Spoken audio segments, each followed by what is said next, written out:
Welcome to Anselm House's Called to Connect.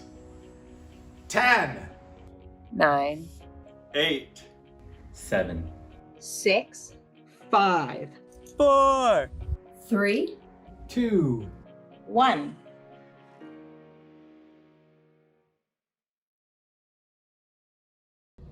Good evening, friends. Greetings from Anselm House at the U. I'm Brian Bateman, and it's my pleasure to welcome you to our first ever Called to Connect live stream. Thanks for tuning in. You are in for a treat. My colleagues Dan Olson and Bryony Moon are going to help MC the next 50 minutes or so, during which you'll hear and see some student and faculty testimonies. You'll learn about our plans for the coming year, and you'll get a chance to ask your questions. To start us off, though, we've asked current Anselm House Fellow and medical student Dom Duram to lead us in a corporate prayer using the words of who else? St. Anselm of Canterbury. Thanks for kicking it off, Dom. Thanks, Brian. And hey, everyone. My name is Dom Duram. I'm a second-year medical student here at the U. Being a fellow with Anselm House last year really has reshaped the way I view my calling, both as a medical doctor and a husband. And I would say that applies not just on the upper level of things, but on the day-to-day kind of stuff. So I'm also very much looking forward to my second year in the Fellows Program this year. Wanted to thank all of you for giving to help make Anselm House possible, and ask you to join me in praying this prayer of St. Anselm to kick things off. Oh my God, teach my heart where and how to seek you, where and how to find you. You are my God, and you are my all, and I have never seen you. You have made me and remade me. You have bestowed on me all the good things I possess. Still, I do not know you. I have not yet done that for which I was made. Teach me to seek you. I cannot seek you unless you teach me, or find you unless you show yourself to me. Let me seek you in my desire. Let me desire you in my seeking. Let me find you by loving you, and let me love you when I find you. Amen. Thanks for having me join in to lead this prayer, and I'm excited for the rest of Call to Connect. Thank you, Dom.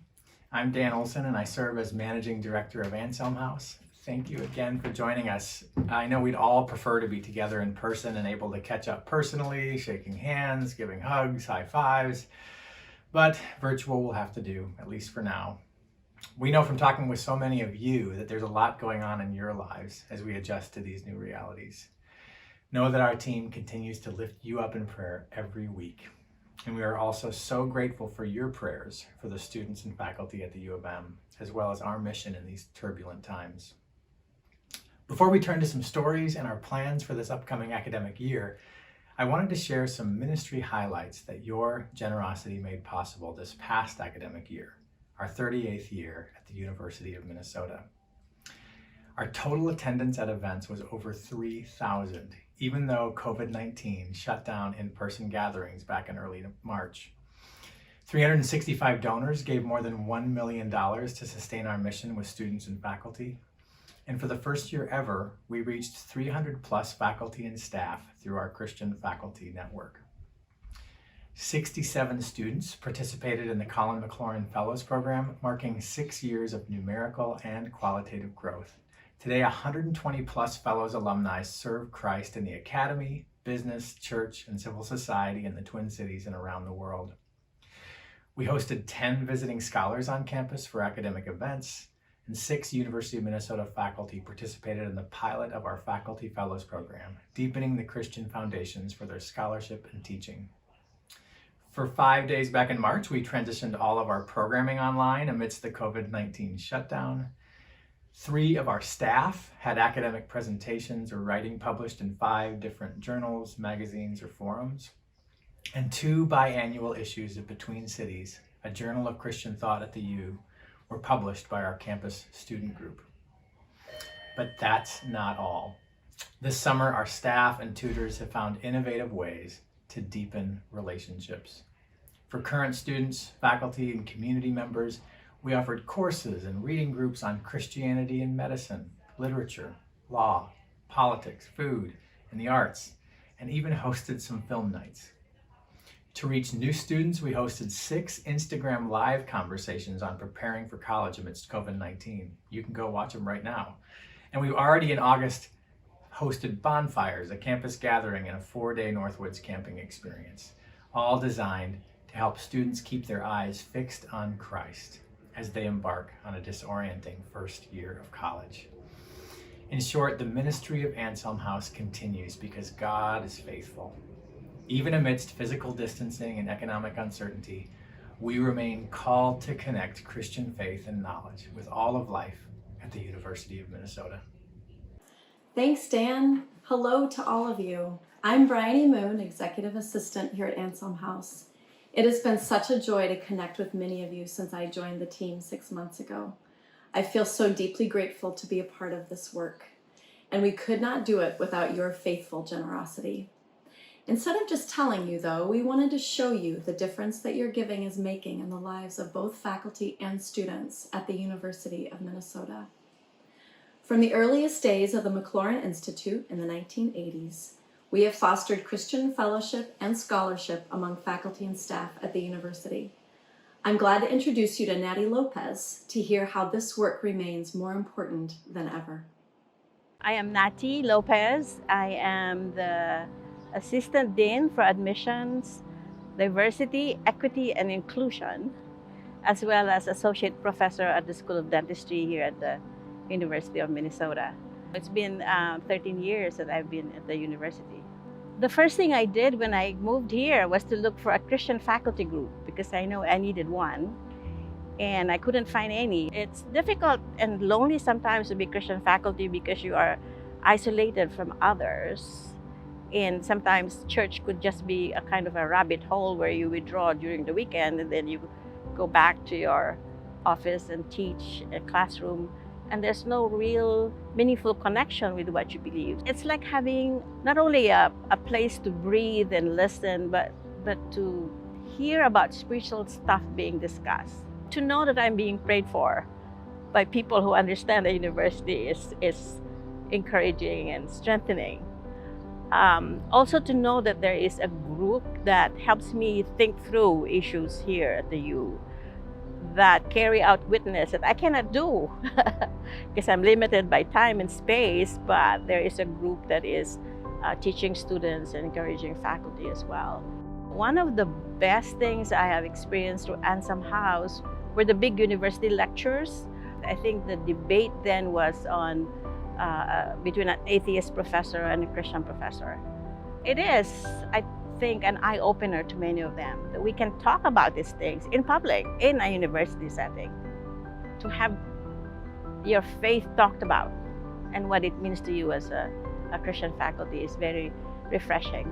I was also able to mentor one of our dental students who was a fellow, and we worked on her paper, which I believe was on spiritual care of patients. It's very rare that students in the health professions are able to relate what it means to be a Christian dentist or a Christian medical doctor.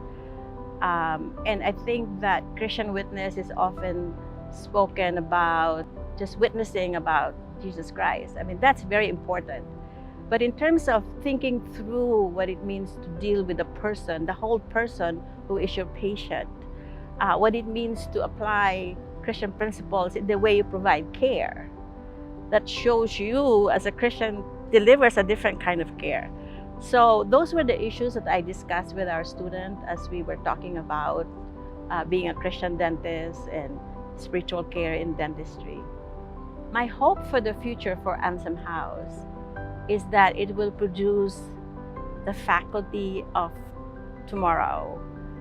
This university is all for freedom and independence of thought. There's so many opportunities here, so we need more faculty who really have thought through what their faith means in their profession. So that's my dream.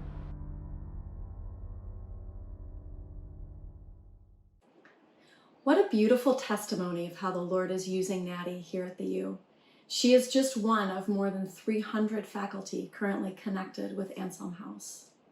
As many of you know, our signature program at Anselm House is the Colin McLaurin Fellows, which is a free co-curricular program open to all undergraduate and graduate students at the U of M. Take a look at this fun snapshot.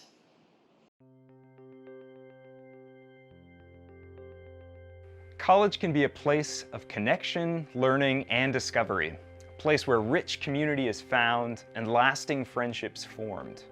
But it can also be a place of disconnection and fragmentation for students. Christian students on a secular campus often struggle to integrate their faith with their studies, interests, and career plans. The summer before my freshman year of college, I was starting to feel a little bit nervous that I wouldn't find a Christian community that I could really call home. I remember I went to my mom one afternoon and I told her, Mom, I really think I need to go to a Christian school to get the kind of faith formation that I'm looking for. And she really felt like she could find something for me to do at the University of Minnesota. So she got on Google and just typed in Christian organization, University of Minnesota. And the first thing that popped up was Anselm House. At Anselm House, our focus is on helping students forge the connections that make both faith and college meaningful. The Colin McLaurin Fellows Program offers UMN undergraduate and graduate students a community in which to find these connections. It's an innovative program of Christian formation in the context of a public university. Fellows meet in small cohorts to explore the Christian faith, asking the central question of how they can live well in God's story at the university and beyond.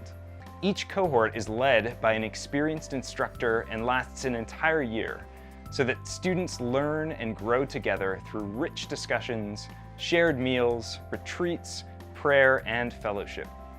And these cohorts build upon one another for up to 3 years, so that friendship and learning deepen during a fellow's entire time at the U.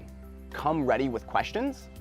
Think about what questions in your career you want answered, or how does God affect my life? How does God affect the stories that we're living in and around? And you will have people in which to consider them with. I can't promise all the answers in the world, but what I can promise is friends who want to dig into those questions with you. Becoming a fellow is the best way to find a Christian college experience at the University of Minnesota. Dozens of Fellows alumni have said that it's the most meaningful part of their college experience, and we invite you to make it part of yours.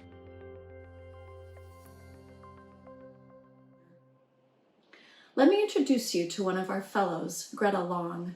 Greta was a freshman last year and will be returning this fall for her second year of fellows. My name is Greta Long. I'm from St. Louis Park, Minnesota. I will be a sophomore here at the U studying Industrial and Systems Engineering, and I'm a fellow here at Anselm House. My freshman year, it was harder than I thought, but I really loved it. I made a lot of good friends through my Anselm House cohort. I was looking at a bunch of different colleges before I came to the U. At the end, my two options were the U, about 15 minutes away from my house, or St. Louis University in Madrid, Spain. So it's either gonna be 15 minutes or across the Atlantic Ocean. I actually heard about Anselm House before I decided to come to the U. Seeking intentional Christian community was something I definitely wanted and something I came to the University of Minnesota looking for. I decided to apply and get involved with the Anselm House Fellows program after I read about the program online, read the testimonies of other people who had been in it. I was really excited that it was a continuing curriculum that progressed over the years. Also, it was a super easy application, so that was great. My mom works at a church as a director of communications, and my dad works at a Christian publishing house. So it was interesting for me as someone very interested in science and engineering. When you first think about it, I was like, how am I going to live out a Christian calling when I feel like my calling isn't necessarily direct ministry or producing Christian material, publishing Christian material? I've definitely been able to discuss with other people what a calling in maybe a non-traditional Christian vocation might look like. And I've really enjoyed having conversations about what using my gifts looks like. So just the idea of producing good work and using the talents God has given me in the devices I make, I really love the idea of helping people with my work. Last summer, I had the opportunity to intern at Medtronic as a Women in Science and Engineering intern in heart failure research. and I did work with basically biometric data, analyzing trends leading up to heart failure hospitalization. I even got to come down to the campus at the U. They have a visible heart lab. So I'm really hoping to go into the biomedical field, be that medical devices or more patient interaction. I love our fellows nights. You know, after eating dorm meals for 6 days of the week, coming to Anselm House and getting a home cooked meal and getting to sit down and just talk and discuss what we've read, it's so refreshing.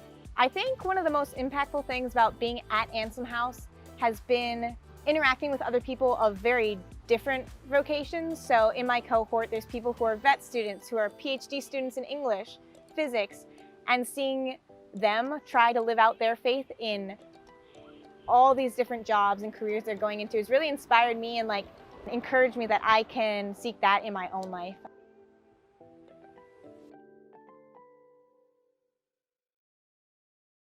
University life is not a cruise ship for studying or partying, as it takes you where you need to go, nor is it a costly employment and credential factory. We foster community, serving students as they continue the formation started at home and in their faith communities to become faithful followers of Jesus. We love to hear gratitude from parents. Meet Steve and Bethany Freeberg, parents of 2 former fellows and 1 incoming student. Hear how God used Anselm House to pass the torch of faith from one generation to the next in their family.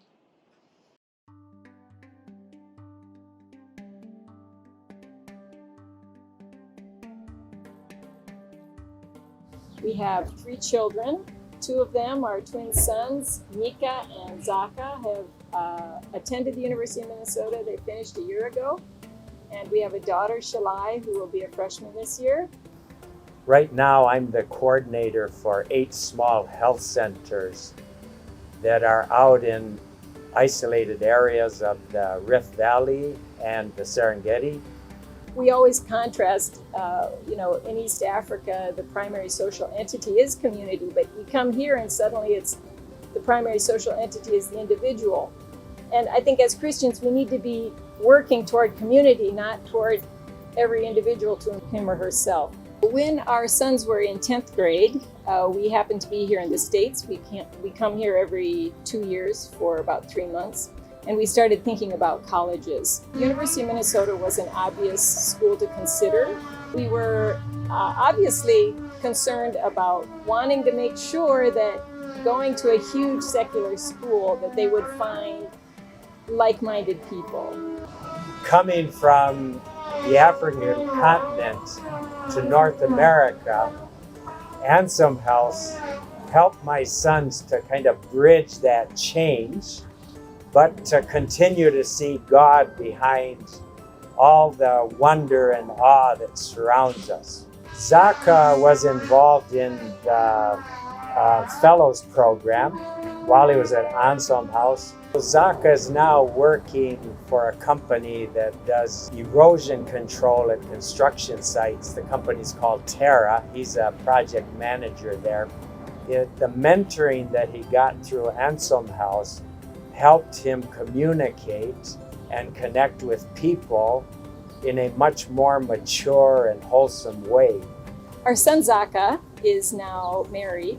His fiance roomed with these 2 Anselm House women for the year before they got married, and it turned out to be a wonderful thing for her. And we, of course, then got to know both of those women. I remember thinking, those are the kind of friends I want for our daughter when she comes one day to the university. I want her to find people like that to be friends. Any work that is worth doing really well is going to take investment. But I do want to thank all those people who contributed financially to make Anselm House possible and to be there to encourage and support our kids through some of the most difficult years of their lives when they're looking ahead and making huge choices. There's a degree to which these students, many hopefully have come from homes and from nurturing, healthy places, but they're uprooted when they come to a huge secular university. and those little roots are just dangling there without any soil on them for a while. So carry on, you're doing a good thing.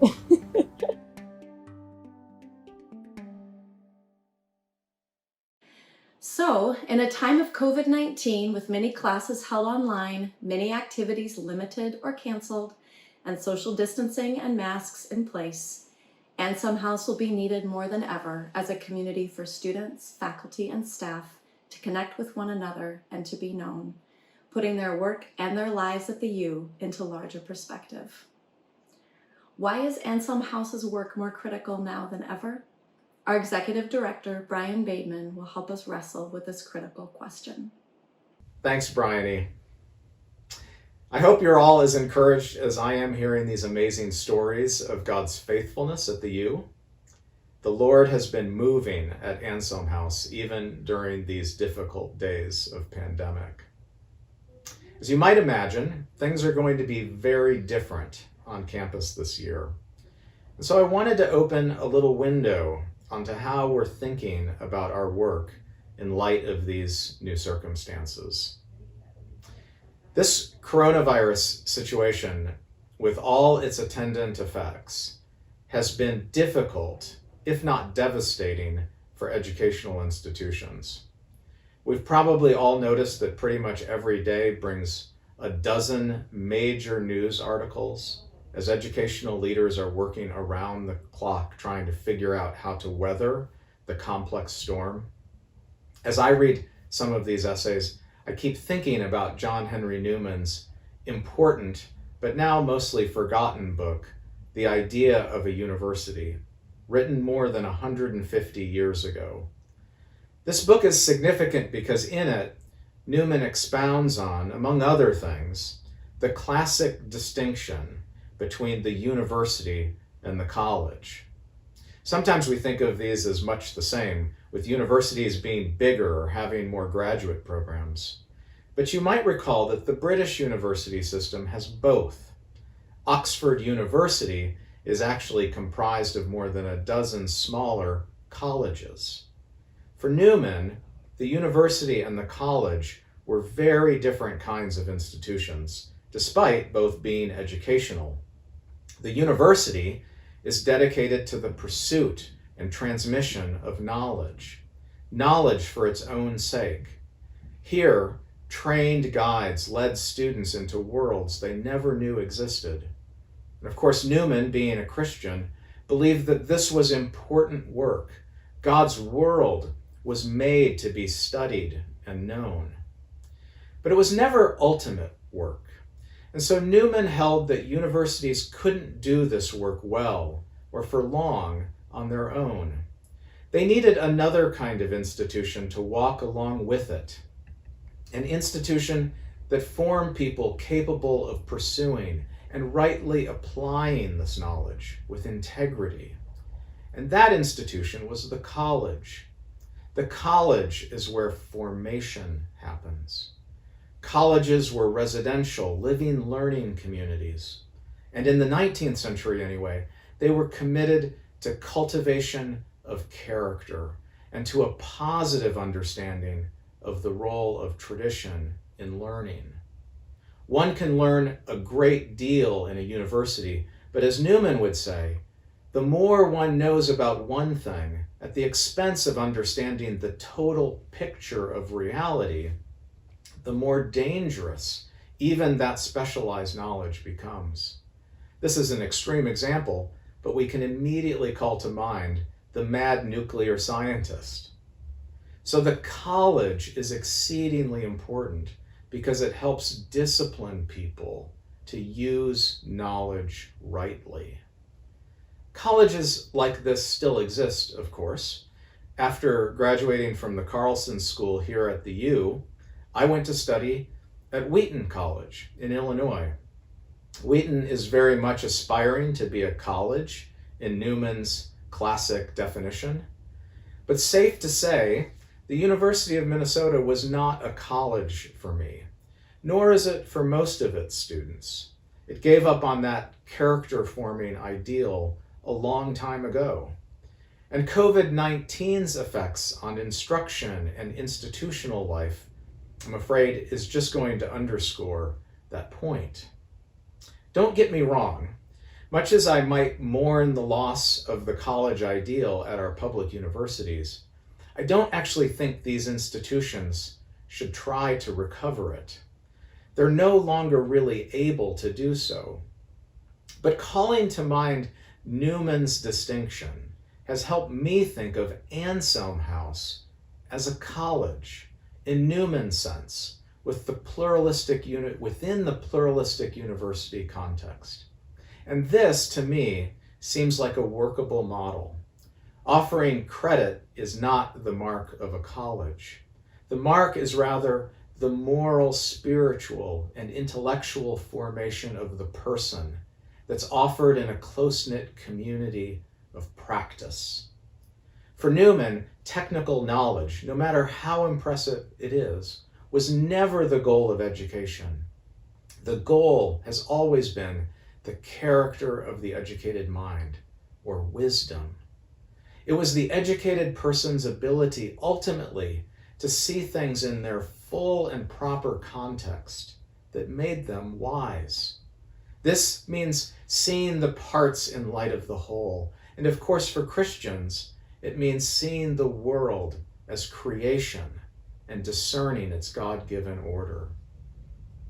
So this fall, Anselm House will be aspiring to live into this college ideal, a community that cultivates character and that seeks to see the whole in Jesus Christ. The university needs this more than ever, as its members and its work become more fragmented, disembodied, and distanced than ever before.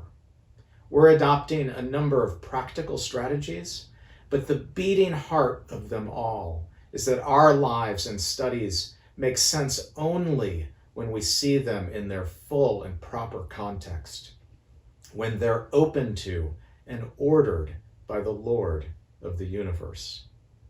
By God's grace, it's going to be a great year at Anselm House. Thanks again for your partnership in mission to the U. Thank you for that, Brian. For the next part of our time together, I am joined by Andrew Hansen, Travis Pical, Emily Casey, Dan Olson, and Brian. Hi, everyone. So let's take some questions from the team. Emily, this is a good one for you. Tell us how students are feeling about things being virtual at the U of M this year. Well, students have a lot of mixed feelings about classes and activities being virtual this year at the U. So on the one hand, students understand the precautions taking place for the safety and well-being of their peers, faculty and staff, and the community at large.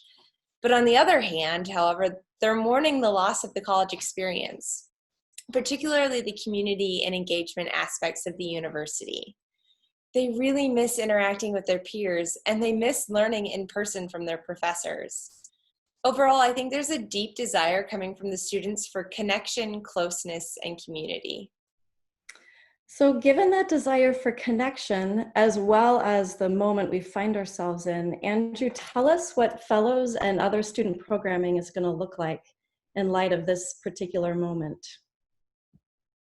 Yeah, well, picking up with the last thing that Emily said, I just heard today that I think somewhere around 70% of courses are going to be online this fall. So I think students and all of us on campus are going to be looking for in-person community more than ever. And so our challenge at Anselm House is to provide that kind of context of knowing and being known, but to do so in a way that is, of course, safe and taking all of the necessary precautions. So for us, that means thinking creatively about spaces, using some larger spaces for our fellows gatherings so that we can do physical distancing, doing lots in person, but in smaller groups. So this is a season for the small group rather than the large gathering.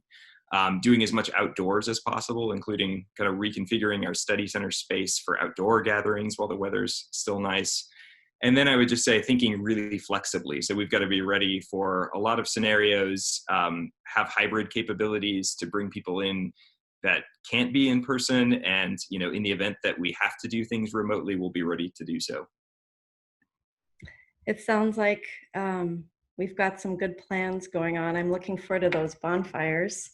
Emily, if someone is listening now thinking they want to be a part of this, are there still openings for fellows and other programs? Yes, we are so excited that our Fellows program continues to grow, and we're happy to announce that we're still accepting applications for the 2020-21 school year. Students can learn more about and apply for our Fellows program on the communities page of our website. We also have a new program that we're offering this year. So Lumen is a young adult small group program designed specifically for incoming freshmen and sophomores at the U who are looking to engage questions of life and faith. It's a video and excursion-based program focused on the central questions of meaning. So who am I? Why am I here? What is my purpose of my life? And really, why does college matter to the Christian? And students can learn more about and apply for Lumen through our community page on our website as well. That sounds exciting. Travis, we're also thinking about your work with the university engagement events and the Christian Faculty Network. What things are being planned? What is that going to look like? Yeah, so for us, faculty are in many ways the backbone of our ministry at the university. We want to continue to connect with faculty members regularly. We will still have, Lord willing, in the spring, a large gathering of faculty for our faculty roundtable with Bill Newsom. That's scheduled on Wednesday, March 24th at Surly Brewing Company. So you won't want to miss that if you're a faculty or staff member here at the U. We also, as Andrew was saying, want to have a season of more intentional smaller group gatherings. So there are different ways that that's going to happen over the course of this year. We hope to continue our faculty colloquy, which gathers informally to highlight the work of one of our faculty members in some part of the university and share sort of the view from their field, sort of breaking down the disciplinary boundaries that exist at the university. We also are building some communities of practice around different parts of the university in medicine and in agricultural science, and also hopefully in the areas of business and technology. So if you're interested in exploring some of the deeper questions of the moral and theological implications of your work, we're going to be gathering people together in those areas. And then also, finally, we're going to have the second year of our Faculty Fellows program, which is a interdisciplinary faculty community at the University of Minnesota, in which faculty members pursue the integration of faith and knowledge together at the U. So that practically means meeting monthly for theological discussion, but then also these faculty fellows become liaisons to the University of the Anselm House community and the Anselm House mission. So for those of our listeners who are wondering about the signature lectures we've hosted over the last years, the Homer and the Anderson, what can you tell us about that? Yeah, as with most things, in the fall, we've had to think creatively. We've had to change the things we can change and postpone the things we need to postpone. And so the Homer lecture, which normally happens in the fall semester, has been pushed to the spring semester. We're delighted to announce that we're going to host Dr. Jennifer Fry, professor of philosophy at the University of South Carolina. Her work delightfully blends rigorous philosophy with theological and literary analysis, and we're really excited to have her at a date to be announced in the spring. And then, as mentioned, Dr. Bill Newsom, professor of neuroscience at Stanford, will be joining us for our annual Anderson Lecture in Religion and Science, and that will be the day after the faculty colloquy on March 25th. So keep an eye out for that. He will be talking about the title of his lecture is Of Two Minds, a Neuroscientist Balances Faith and Science. Wow, that sounds great. Thank you, Travis. So for Emily, Travis, Andrew, any of you who want to help with this question, how are we engaging new students this coming fall? Well, like Travis said, we've had to get really creative with our outreach efforts in light of COVID-19, but we're super excited to offer a variety of ways for students to connect and come together this fall. We're offering Friday night bonfires at our St. Paul Study Center every week in August and September for students to come together for fun and fellowship. We're also hosting coffee and donuts every morning for students for the first 2 weeks of September, as well as free lunch on the East campus. Additionally, I'm going to be hosting this thing called Where in the World is St. Anselm? It's going to be a scavenger hunt for students during the welcome weeks. Basically, students can follow our Instagram page for clues as to where I'm hiding, and they can win prizes for guessing correctly and finding me on campus. In terms of university engagement and reaching new students, one of the ideas that we're really excited about and launching this year is a pitch competition in redemptive entrepreneurship. So we're going to be soliciting applications this fall for projects that that propose new ventures that somehow address a concrete need in the world, but do so with a sort of redemptive imagination, a Christian redemptive imagination. And the winners who make it past the first round will receive some mentoring and some guidance on developing and honing their pitch for a competition in the spring. We're hoping to host it at the Carlson School, and so as that develops, we'll be sharing some more information about that on our website. And I'll just jump in and say that the challenges are real of connecting with new students in this season. And so word of mouth is more important than ever. And so those of you listening, your connections, your ability to advocate for Anselm House within your networks and tell people about what's going on is really helpful to us in this season. Thanks, guys. So changing the subject just a little bit, Brian, a lot of our listeners know that we've been praying for and planning for a Minneapolis facility. What can you tell us about that? What's the update? Yeah, well, getting to Minneapolis remains our #1 priority here at Anselm House in terms of our strategic vision. And we're so thankful to the Lord that He's lifted in the last 18 months some major hurdles toward that, accomplishing that vision. As you can imagine, though, there are lots of uncertainties with commercial real estate and much else with coronavirus. And so we're moving forward very carefully and prayerfully. We do have a number of very promising properties in view, and we've certainly not ruled out anything, but we continue to wait on the Lord's timing. It's a critical decision for us with big implications for our work and our campus presence. And so I just invite your prayers into this. We really need the Lord to clearly lead. So we're Lord willing, gonna get there. But thanks for joining us in prayers in this time. Thank you, Brian. So one more question here. Besides prayer, what are some other ways that people can be involved in our mission this coming year? Dan, would you speak to that? Yeah, thanks, Bryony, and thanks to everyone for your answers. Well, in addition to prayer, we'd love to have you be involved in 4 key ways. First, learn with us. Many reading groups and virtual events this year will be open to you, and they're often just a Zoom click away. Second, you can serve. While it will look differently this year, we love to involve volunteers for our fellows nights and also to be mentors to students.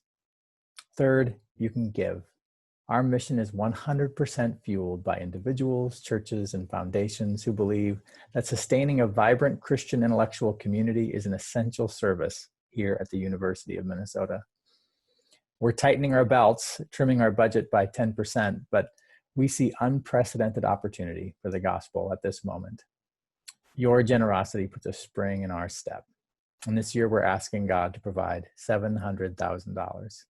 Maybe you can give $25 or $50 a month to sustain our work, or $2,500 a year to sponsor a student fellow for the Fellows Program. Or perhaps you're in a position where you can give a major gift. This year we're praying for 15 gifts of $10,000, 4 gifts of $25,000, and 1 gift of $100,000. Fourth, you can introduce others. You may know Christians who want to help reimagine Christian higher education within the public university. We host virtual open houses designed to introduce first-time guests to our distinctive mission in a relaxed setting. Bryony, Brian, or I will be reaching out in the weeks and months ahead to hear how you're doing in these times, and if you can join us in any or all of these ways. God bless you, and thank you for joining us. And now, to end our time together, we will close with a song of worship. Thank you again for joining us and being called to connect Christian faith and knowledge with all of life at the University of Minnesota. Have a lovely evening.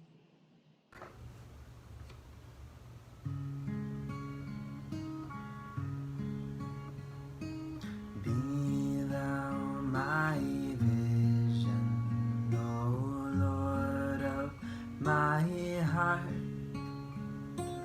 not be all else to me, say that thou art, thou my best thought, by day or by night, waking or sleeping, thy presence, thy light. Be thou my wisdom, and thou my true word, I ever with thee, and thou with me, Lord. Thou my great Father, and I thy true Son. Thou in me dwelling, and I with thee one. Thou in me dwelling, and I with thee one. Riches I need not, nor men's empty praise. Thou mine inheritance now and always. Thou and thou only first in my heart. I, King of heaven, my treasure thou art. I, King of heaven, my victory won. May I reach heaven's joy so bright, heaven's sun. Heart of my own heart, whatever befall, still be my vision,